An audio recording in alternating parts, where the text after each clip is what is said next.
নিহার আর মিহি মেঝেতে ভালো করে গন্ধ শুকে দেখে সেখানে সত্যিই একটা কেরোসিন ছিল।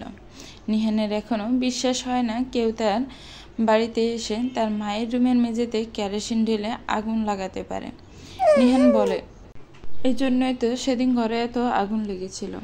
আপনার সন্দেহ ঠিক মিহি, কয়লার আগুনে পুড়ে ঘরে এত পরিমাণে আগুন লেগে যেতে পারে না। কিন্তু এই কেরোসিনটা রুমে কে দিল? আর মম সেটা খোঁজ পেল না কেন? নিহানের কথা মিহি বুঝতে পেরে সত্যিই কেরোসিনের কখন রুমে আসলো? মিহি বলে, আপনার কথা ঠিক, তবে আমাদের বউভাতের দিন বাড়িতে অনেক মানুষ ছিল। সেই সুযোগ কাজে লাগিয়ে কেউ মমের রুমে কেরোসিন দিয়েছে। তবে অবাক করা বিষয় হলো, কেরোসিনের একটা গন্ধ থাকে। যদি কেরোসিন পুরো রুমে ছড়িয়ে থাকে তাহলে মম সেটার গন্ধ পায়নি কেন? হয়তো ম্যাম এই রুম থেকে যাওয়ার পর কেরোসিন দেওয়া হয়েছে, এই রুমে সেটা হতে পারে। কিন্তু মম বলেছে যে সে শাড়ি বদলাতে একবার রুমে ঢুকে। যদি একবারও মম রুমে আসে তাহলে সাথে সাথে তার নাকে গন্ধ যাওয়ার কথা। কিন্তু অদ্ভুতভাবে মম কিছু বুঝতে পারে না। সব কিছু কেমন যেন অদ্ভুত লাগছে। মনে হচ্ছে এই রহস্য অনেক দূর অবধি নিয়ে যাবে। মিহি আর নিহান একটু সময় সেই পুরা রুমে অবস্থান করলেন, কিন্তু তেমন কিছু খুঁজে পায়নি। আর রাত অনেক হয়ে গেছে, সকালে নিহানের কাজ রয়েছে, তাই তাকে তাড়াতাড়ি ঘুম থেকে উঠতে হবে। তাই নিহান আর মিহি সেই রুম থেকে বাহির হয়ে নিজেদের রুমে চলে যেতে থাকে। কিন্তু হঠাৎ করে যাওয়ার সময় কারো সাথে ধাক্কা লাগে। মহিলার গায়ে চাদর পরা, অন্ধকারে মুখ দেখা যাচ্ছে না। মিহি তার হাতে থাকা লাইট সে মহিলার মুখের সামনে ধরে।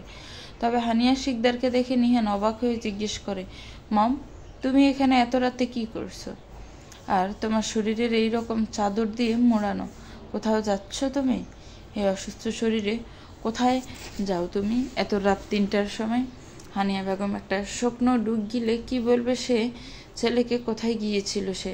সত্যি কথাটা নিহানকে কিছুতেই বলা যাবে না, তাহলে অনেক বড় সমস্যা হয়ে যাবে। হানিয়া বেগম বলে, আসলে আমি পানি খেতে নিচে এসেছি। আসলে সারা রুমে পানি দিতে ভুলে গেছে, তাই এত রাতে নিচে আসতে হলো।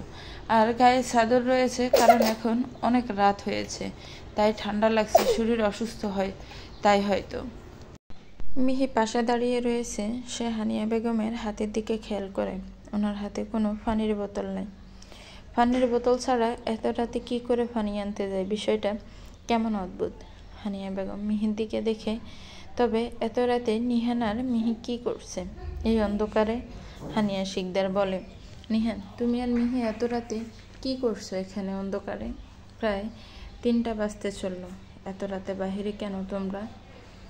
মিহি আর নিহান একে অপরের মুখের দিকে তাকিয়ে দেখে হানিয়া শিকদারকে তারা সত্যি বলতে পারবে না, কারণ এইসব রহস্যের কথা শুনে উনি হয়তো ভয় পেয়ে যাবেন। আর ওনাকে মারার পিছনে এই বাড়ির কেউ রয়েছে, সেটা জানলে কষ্ট পেতে পারেন। আর পরিবারের মধ্যে সন্দেহ সৃষ্টি হবে। তাই আসল অপরাধীকে সেটা না জানা অবধি কাউকে কিছু জানানো যাবে না। এবার মিহি কথার উত্তর দেয়, আসলে মম, আমার শরীরটা হঠাৎ করে খারাপ লাগছিল, তাই ঘরে দম বন্ধ হয়ে আসছিল, সেই জন্য বাহিরে এসেছি। আর রুম থেকে বাইর হওয়ার সময় উনি খোঁজ পেয়ে যান, তাই এসেছে।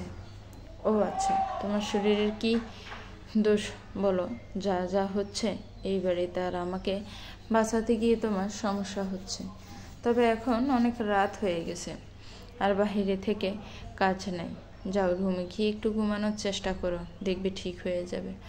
নিহান, যাও মিহিকে নিয়ে রুমে যাও। হানিয়া শিকদার এই কথা বলে চলে যায়। মিহি আর নিহান ওনার যাওয়ার দিকে তাকিয়ে থাকে। নিহান বলে, মিহি কেন যেন মায়ের কথা বলা বিশ্বাস হলো না। আমার এত রাতে পানি খেতে বের হয়েছে আর সাদর শুধু শীতের জন্য পিছিয়ে রয়েছে। কথাগুলো যেন অদ্ভুত, কেন যেন মনে হচ্ছে মম কিছু তো লুকিয়ে যাচ্ছে আমাদের কাছ থেকে। কিন্তু সেটা কি? ঠিক বলেছেন, মামের কথাটা বিশ্বাস আমারও হয়নি। মম পানি খেতে নিচে গেছে, কিন্তু হাতে পানির কোনো বোতল নেই। আর এই মমকে কেন কেউ মারতে চায়, এটা কোনো কথা বা জিনিস রয়েছে মম আমাদের থেকে লুকিয়ে যাচ্ছে, আর সেজন্যই এই আক্রমণ হচ্ছে। কিন্তু কি সেটা বুঝতে পারছি না। আচ্ছা চলুন মিহি, অনেক রাত হয়ে গেছে, রুমে যেতে হবে। আপনার শরীরের অবস্থা ভালো না, ডক্টর বলেছে ভালো করে ঘুমাতে, তাই চলুন। মিহি আর নিহান নিজেদের রুমে চলে যায়, তবে মিহির চোখে ঘুম নেই। কোনো যেন সব রহস্য তার মাথা থেকে যাচ্ছে না। নিহান বিষয়টা খেয়াল করে মিহির সোফার কাছে গিয়ে যায় আর ওর মাথায় হাত রেখে বলে, মিহি, একটা কাজ করেন, আপনি ঘুমিয়ে পড়েন, আমি আপনার মাথায় হাত বুলিয়ে দিই, তাড়াতাড়ি ঘুমিয়ে পড়বেন। আরে না, কি করছেন, এসবের কোনো দরকার নেই, আপনি যান ঘুমিয়ে পড়েন। আমি ঠিক আছি মিহি, আমি জানি আপনার ঘুম আসবে না, এইসব রহস্য, আগুন, এইসব কথা মাথায় ঘুরপাক খাবে, তাই মাথায় হাত বুলিয়ে দেই, ঘুমিয়ে পড়ে। আপনার শরীর অসুস্থ, ঘুম খুব দরকার। নিহানের কথা শুনে মিহি আর কিছু বলে না, সে চুপচাপ সোফায় শুয়ে পড়ে। নিহান সুন্দর করে মিহির মাথা টিপে দেয়। মিহির বেশ শান্তি লাগছে। সত্যি আজকে ওর ঘুম আসতো না, কিন্তু নিহান সেটা কি করে বুঝে গেল? মিহি মনে মনে বলে, আব্বু, আমি জানি না তুমি আমার জন্য কেমন ছেলে খুঁজে বের করবে, কিন্তু দয়া করে ওনার মতো কাউকে আমার জন্য ঠিক করো, যাকে দেখে মনে হবে এই মানুষটা আমার মনের মুখে বলা কথা আগে বুঝতে পারবে। সত্যি নিহান, আপনার মতো হয়তো কেউ কখনোই মিহির এত খেয়াল রাখতে পারবে। এত ভালো কেন আপনি, যে আপনার থেকে দূরে থাকা যায় না? নিহান এইসব কথা ভেবে ভেবে ঘুমিয়ে পড়ে। নিহান সুন্দর করে মাথা টিপে দেয়। মিহি ঘুমিয়ে পড়েছে দেখে নিহান উঠে দাঁড়ায়। এখন শীতকাল, তাই বাহিরের ঠান্ডা বাতাসে মিহির শীত করছে। নিহান আলমারি থেকে একটা কম্বল নিয়ে এসে মিহির শরীরের উপর দেয় আর বলে, মিহি, হয়তো আপনার সাথে আমার বিয়ে না হলে আমার জীবনে এমন বুঝদার আর শান্ত মেয়ে আসতো, কিন্তু তার সাথে আমি কখনো এতটা সুখী থাকতে পারবো না। কি করে যে আপনি আমার এত কাছে চলে আসলেন, সত্যিই বুঝতে পারি নাই মিহি। যদি কখনো আপনি আমাকে ছেড়ে চলে যান, নিজেকে কি করে সামলে নেব সেটা সত্যিই আমি জানি না। মিহি এখন গভীর ঘুমে আচ্ছন্ন, তাই নিহানের কোনো কথা তার কানে যাচ্ছে না। নিহান মিহিকে একটু বেডে শুয়ে পড়ে। সকাল 7টা বেজে গেছে। বাহির থেকে আসা এক মুঠো সোনালি রোদে ঝিলিক জানালার কাজ ভেদ করে মিহির ঘুমন্ত মুখে পড়ে। মিহির চোখ খুলে যায়। এখন সে বেশ সকালে ঘুম থেকে ওঠে, যেহেতু এটা তার শ্বশুর বাড়ি, তাই। মিহি ঘুম থেকে উঠে নিজের গায়ে কম্বল দেখতে পেয়ে বুঝতে পারে এটা নিহান হয়তো রাতে দিয়েছে, কারণ মিহির মনে আছে সে কম্বল নিয়ে ঘুমায় নেই। মিহি একটা মিষ্টি হাসি দিয়ে বেডে ঘুমিয়ে থাকা নিহানকে দেখে। নিহানের ঘুমন্ত মুখ দেখে মিহি মায়ায় পড়ে যায়। সে উঠে নিহানের কাছে যায়, ওর বেডের কাছে বসে। মিহি হাত দিয়ে নিহানের মুখে একটু আলতো করে ছুঁয়ে দেয় আর বলে, এই খাটাস লোকটা সময়ের সাথে সাথে ভালো হয়ে যাচ্ছে। কেন যেন মনে হচ্ছে এই লোকটা কে আজ ছেড়ে যাওয়া যাবে না, কিন্তু আব্বুকে কি করে সত্যি কথাটা বলবো সেটা বুঝতে পারছি না। যা খাটাস বাপ আমার বিয়ে করে মাথা খারাপ করে ফেলছে, আর অন্যদিকে তার মেয়ে আরেকজনের সাথে সংসার করছে। কি যে হবে আমার ভবিষ্যতে কে জানে। অন্যদিকে রায়ান আর নিয়া বিয়ে করে ফেলেছে, তারা একটা বাড়িতে লুকিয়ে রয়েছে। তবে রায়ানের ব্যবহার দিন দিন কেমন যেন খারাপ হয়ে যাচ্ছে। কালকে সারা রাত সে ঘরে ফিরে আসে নাই। নিয়া ওর জন্য অপেক্ষা করে বসে থাকে, কিন্তু পুরো রাত পার হয়ে যায়। রায়ানের আসার খবর নাই। সকালে সে বাড়িতে আসে। যখন রুমে ঢুকতে যাবে তখন নিয়া গেটের সামনে দাঁড়িয়ে জিজ্ঞেস করে, রায়ান, কোথায় ছিলে তুমি সারা রাত? তোমাকে 100 বার ফোন করেছি, ফোন ধরলে না কেন? আমার কি হলো বলো, সারা রাত কোথায় কাটিয়ে এসেছো? রায়ান নিয়ার কথা শুনে ওর দিকে রাগি চোখে দেখে, কিন্তু নিয়া সেটা ভয় পায় না। রায়ান বলে, আমি কোথায় ছিলাম সেটা কি তোমাকে বলতে হবে? আর ফোনের ব্যাটারি শেষ হয়ে গেছে, তাই ধরতে পারি নাই। এখন সরে যাও, আমি ঘুমাবো। নিয়ার নাকে একটা গন্ধ আসে। ভালো করে খেয়াল করে দেখে রায়ানের শরীর থেকে আসছে। মনে হচ্ছে মদের গন্ধ। তাহলে কি রায়ান মদ খেয়েছে? নিয়া বলে, রায়ান, তোমার বিষয়ে জানার অধিকার আমার রয়েছে, কারণ আমি তোমার বউ। আর তুমি কি মদ খেয়েছ? এরকম গন্ধ আসছে কেন তোমার শরীর থেকে? আর তোমার শরীরের এই কি অবস্থা দেখে মনে হচ্ছে সারা রাত নাচানাচি করেছো। সত্যি করে বলো তো, তুমি কোথায় ছিলে সারা রাত? রায়ানের নিয়ার এইসব কথা শুনতে ভালো লাগছে না, তাই সে নিয়াকে ধাক্কা দিয়ে রুমের ভিতরে চলে যায়। শুধু একজনের জন্য এই নিয়া নামের ঝামেলাকে সে বিয়ে করেছে, না হলে এই মেয়েকে তার সহ্য হয় না। নিয়া খেয়াল করে রায়ানের চোখ লাল, মানে সত্যি রায়ান মদ খেয়েছে। নিয়া মনে মনে বলে, তাহলে কি তোমাকে বিয়ে করে ভুল করেছি রায়ান? আমি পরিবারের মানুষের সাথে বিশ্বাসঘাতকতা করে নিজের জীবনটা শেষ করে দিয়েছে। রায়ান গিয়ে বেডে শুয়ে পড়ে, কারণ সে সারা রাত ঘুমাতে পারেনি, তাই তার চোখ লাল হয়ে গেছে। নিয়ে চোখের জল মুছে রায়ানের পা থেকে জুতা খুলে দেয়। তারপর উঠে রায়ানের মাথা বালিশে রাখে, কিন্তু যখন বিছানা ছেড়ে উঠে যাবে তখন হঠাৎ রায়ানের শার্টের দিকে নজর পড়ে তার। রায়ানের শার্টে একটা লিপস্টিকের দাগ ছিল। নিয়া বলে, রায়ান, তোমার শার্টের মধ্যে এই দাগ কোথা থেকে এসেছে? এটা লিপস্টিকের দাগ মনে হচ্ছে। সত্যি করে বলো তুমি রায়ান। রায়ান, সারা রাত কোথায় ছিলে তুমি? কার সাথে ছিলে বলো? নিয়ার কথাগুলো সত্যি এবার রায়ানের মাথা ব্যথার কারণ হয়ে উঠেছে। কেন সে এই নিয়াকে বিয়ে করতে গেল? রায়ান রাগী চোখে তাকিয়ে বলে, আমি সারা রাত কোথায় ছিলাম সেটা তোমার জানার বিষয় না। আর যদি কারোর সাথে রাত কাটিয়ে আসি তাহলে তোমার কি? ঘরের বউর মতো থাকে, অতিরিক্ত বিষয় কথা বলতে যেও না, ঠিক আছে? রায়ানের এই জবাবটা নিয়ার পছন্দ হয়নি। রায়ানের মন মানসিকতা দেখে নিয়ে অবাক হয়ে যায়। মানে রায়ান সারা রাত অন্য কারোর সাথে কাটিয়ে আসবে আর নিয়া তার বউ হয়ে এই কথাটা জিজ্ঞেস করতে পারবে না। নিয়া বলে, রায়ান, তুমি কি বলতে চাও ঘরের বউ হয়েছি বলে কি তোমার বিষয়ে কোনো কিছু জিজ্ঞেস করতে পারবো না? আর তোমার যদি অন্য কারোর সাথে রাত কাটানোর মতো ইচ্ছা থাকে তাহলে আমাকে বিয়ে করতে গেলে কেন? কেন আমার জীবন নষ্ট করেছো বলো রায়ান? কেন আমাকে ভালোবাসতে গেলে? নিয়ার কথা শুনে রায়ান হাসে। মানে ও নিয়াকে ভালোবেসে বিয়ে করেছে? রায়ান বলে, নিয়া তুমি কি বললে? ভালোবেসেছি? তাও আবার তোমাকে? ওহ নিয়া, নিজের মনের মধ্যে আর কত ভুল ধারণা রাখবে বলো? আমি কখনো তোমাকে ভালোবাসিনি। এটা শুধু একটা ফাঁদ ছিল তোমার জন্য, যাতে আমি তোমাকে বিয়ে করব। আমাকে বিয়ে করো, তোমার পরিবারের একজন হতে পারে আমি, আর ওই নিহান শিকদারের মান সম্মান সব ডুবাতে পারি। সেই জন্য শুধু তোমাকে বিয়ে করা। রায়ানের কথা শুনে নিয়ান নিজের কানকে বিশ্বাস হচ্ছে না। সত্যি রায়ান কখনো তাকে ভালোবাসে নাই, সব নাটক ছিল। নিয়া বলে, তোমার কি শত্রুতা ছিল আমার পরিবারের সাথে? আর নিহান ভাই তোমাকে সবসময় নিজের ভাইয়ের মতো বিশ্বাস করতো। তুমি কি করে করতে পারলে আমার পরিবারের সাথে এরকম? কি করে? আমি তোমার সাথে আর এক মুহূর্ত থাকবো না, এক্ষুনি চলে যাব। নিয়া যখন চলে যাওয়ার জন্য পা বাড়ায় তখন রায়ান ওর হাত ধরে ফেলে আর বলে, আরে নিয়া, তুমি কি মনে করেছো তুমি চলে যেতে চাইবে আর আমি তোমাকে যেতে দিব? কি করে ভাবলে কথাটা?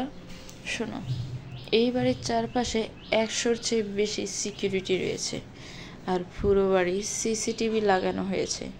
সো পালানোর চেষ্টা না করে চুপচাপ এখানে থাকো, আর না হলে এই রায়ান কি করতে পারে সেটা তুমি ভাবতে পারবে না।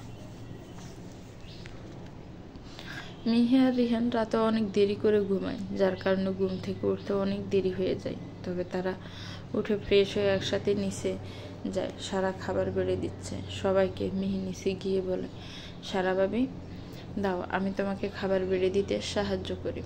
আর মা কোথায়? ফুফুমণি, জায়ান ভাই ওরা খাবে না?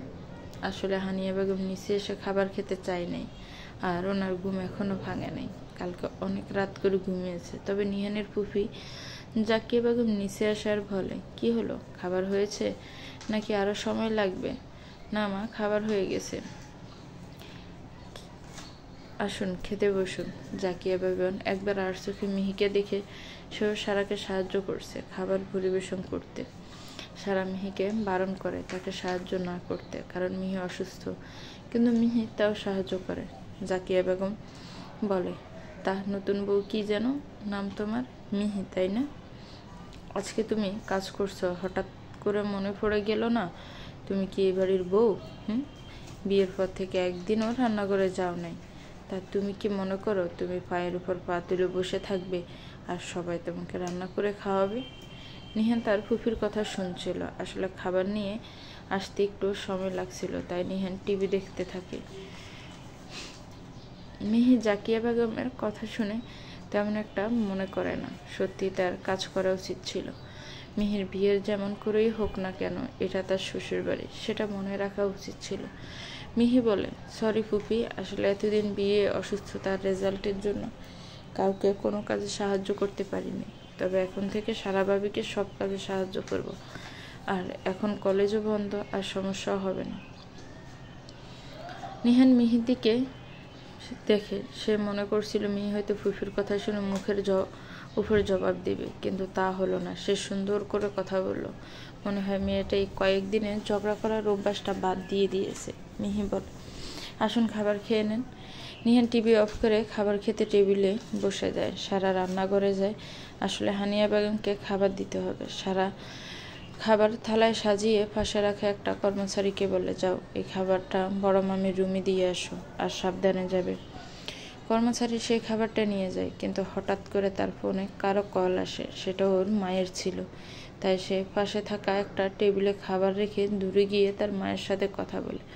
হঠাৎ ছায়ার মতো কেউ একজন সেই খাবারের একটা ওষুধ ঢেলে দিয়ে খাবারে মিশিয়ে দিয়ে চলে যায়। কর্মচারী আবার ফিরে এসে খাবার নিয়ে হানিয়া বেগমের রুমে আসে আর বলে, ম্যাডাম আপনার খাবার। রাখো, আমি ফ্রেশ হয়ে আসি। হানিয়া বেগম ফ্রেশ হতে ওয়াশরুমে চলে যায়। কর্মচারী নিচে চলে আসে।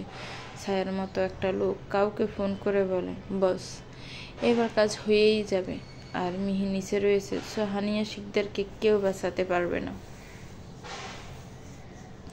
হানিয়া বেগম ফ্রেশ হয়ে এসে একটু রেডি হয়ে এসে খাবারের থালা তুলে নিয়ে সেখান থেকে খেতে থাকে। আর ছায়ার মতো লোকটা দরজার আড়াল থেকে সেটা দেখে হাসতে থাকে আর বলে, হানিয়া শিকদার, এবার তোমাকে মরতেই হবে, আর তোমার লুকানো সেই জিনিস আমাদের হবে।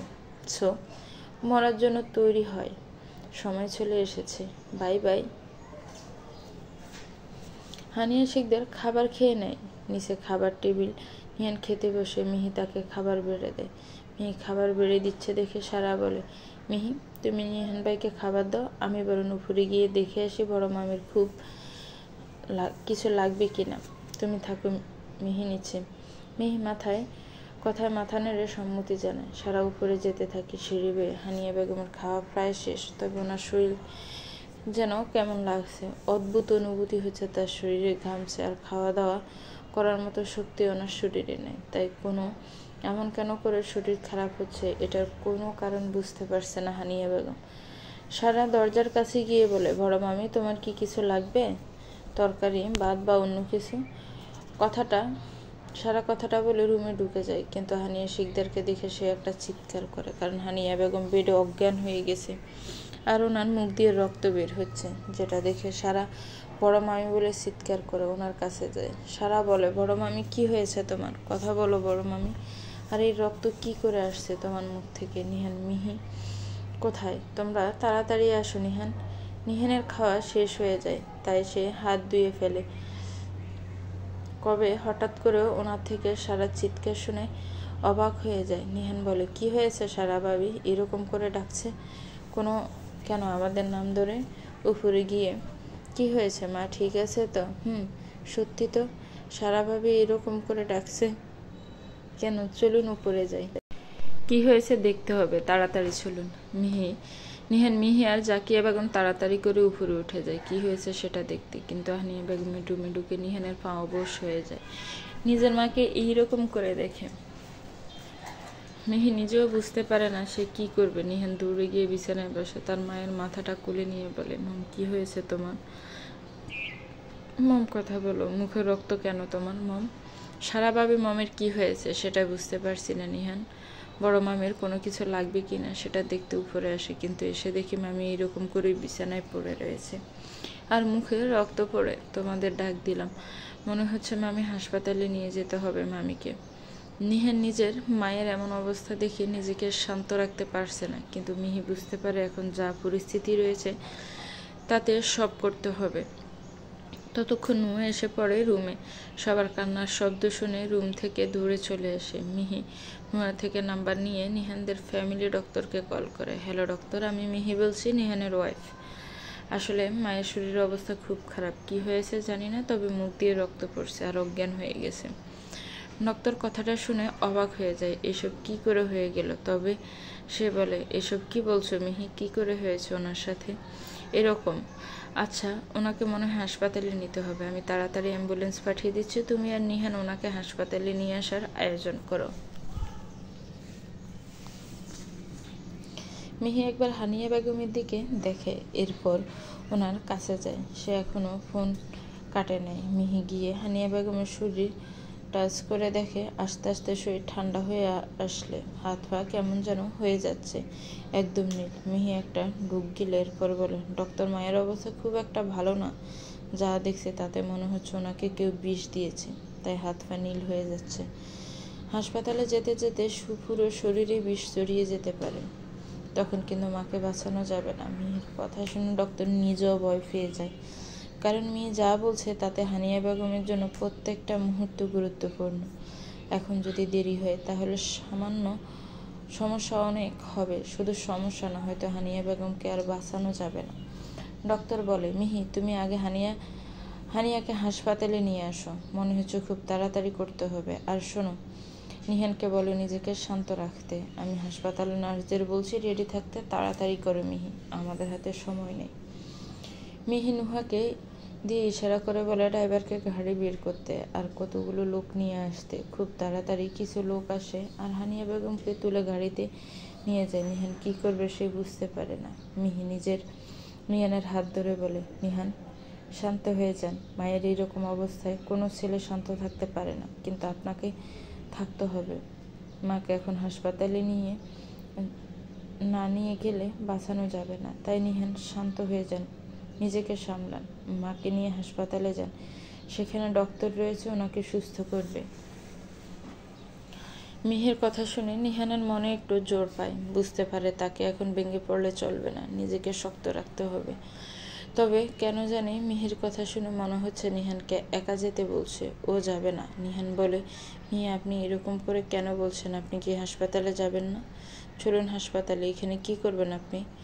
মিহি এই কথা শুনে নিজের মুখ গম্ভীর করে ফেলে। সে সত্যি এখন হাসপাতালে যাবে না, কারণ তার অন্য কাজ রয়েছে। মিহি বলে, না নিহান, আমি হাসপাতালে যাব না, বাসায় থাকবে। এখানে কিছু কাজ আছে আমার। শুধু এইটুকু জেনে রাখবেন, এই মিহি সবসময় আপনার পাশে থাকবে। আমি একটু পর চলে আসব। তবে মায়ের এইরকম অবস্থা কি করে হলো সেটা জানা আমার জন্য জরুরি। নিহান বুঝতে পারে মিহি হয়তো কিছুর রহস্য সমাধান করবে, তাই ওকে কিছু বলে না। হানিয়া বেগমকে নিয়ে নিহান আর বাড়ির সবাই মিলে হাসপাতালে চলে যায়। মিহি হানিয়া বেগমের রুমে রয়েছে। সে সব মনে করতে থাকে। স্বাভাবিক কথা অনুসারে হানিয়া আগে সুস্থ ছিল, তাহলে হঠাৎ করে অসুস্থ করে যাইতে পারে। মিহি কথাটা ভেবে নিচে নেমে আসে। সেখানে থাকা একটা কাজের লোককে ডাক দিয়ে বলে, আচ্ছা সকালে মায়ের রুমে খাবার নিয়ে কে গিয়েছিল? কোথায় সে? ম্যাম, ওই যে ও খাবার নিয়ে গেছে। মেয়ে সেই কাজের মেয়ের কাছে যায়। মনে হচ্ছে সে একটু ভয় পেয়ে রয়েছে। মিহি তাকে বলে, তাহলে তুমি সেই কাজের মেয়ে যাকে সারাভাবে মায়ের খাবার দিয়ে উপরে পাঠিয়েছিল? মা খাবার খাওয়ার আগে একদম সুস্থ ছিল, তাহলে খাবার খেয়ে এরকম অসুস্থ হয়ে গেল কেন? খাবারে কি মিশিয়ে দিয়েছো তুমি?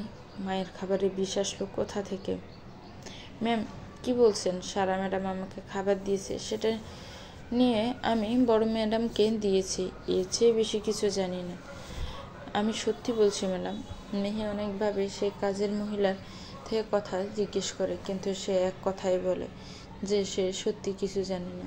মিহি বুঝতে পারে মনে হয় সে সত্যি বলেছে। মিহি বলে, আচ্ছা তুমি যখন খাবার নিয়ে যাচ্ছিলে তখন কি কেউ তোমার থেকে খাবার কেড়ে নিয়েছে বা কাউকে তোমার আশেপাশে ঘুরঘুর করতে দেখেছ? কোথা থেকেও কি খাবার রেখে চলে এসেছেন?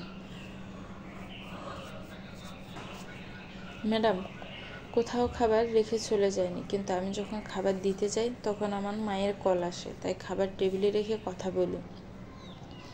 পরে এসে আবার খাবার নিয়ে যায়। এর চেয়ে বেশি কিছু জানি না। বুঝতে পারছি। এবার কি করতে হবে সেটা আমি খুব ভালো করে জানি। অপরাধী যেই হোক না কেন, ধরা তো সেই মেহের হাতে পড়বে। অন্যদিকে নিহান নুহা সারা সবাই মিলে হানিয়া শিখদেরকে হাসপাতালে নিয়ে যায়। ডক্টর তাকে তাড়াতাড়ি কেবিনে নিয়ে যায়। নিহান বলে, ডক্টর মায়ের অবস্থা কেমন? মা কি সুস্থ হয়ে যাবে? বলুন না ডাক্তার। দেখো নিহান, তোমার মায়ের অবস্থা ভালো না, যা দেখা যাচ্ছে ওনাকে বাঁচানো সম্ভব না। আমি হতাশ করতে চাই না, কিন্তু মনে হচ্ছে হানিয়া শিকদারের মৃত্যু হতে পারে।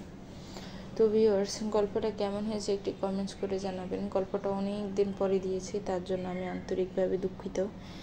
চেষ্টা করব এত লেট করে গল্প না দেওয়ার জন্য। ভালো থাকবেন, সুস্থ থাকবেন, আমার চ্যানেলের সাথেই থাকবেন। গল্পটা ভালো লাগলে গল্পটাকে লাইক করবেন, গল্পটাকে শেয়ার করবেন, আর আমার চ্যানেলটাকে প্লিজ সাবস্ক্রাইব করবেন। যারা অলরেডি সাবস্ক্রাইব করেছেন তাদেরকে অনেক অনেক ধন্যবাদ। আল্লাহ হাফেজ।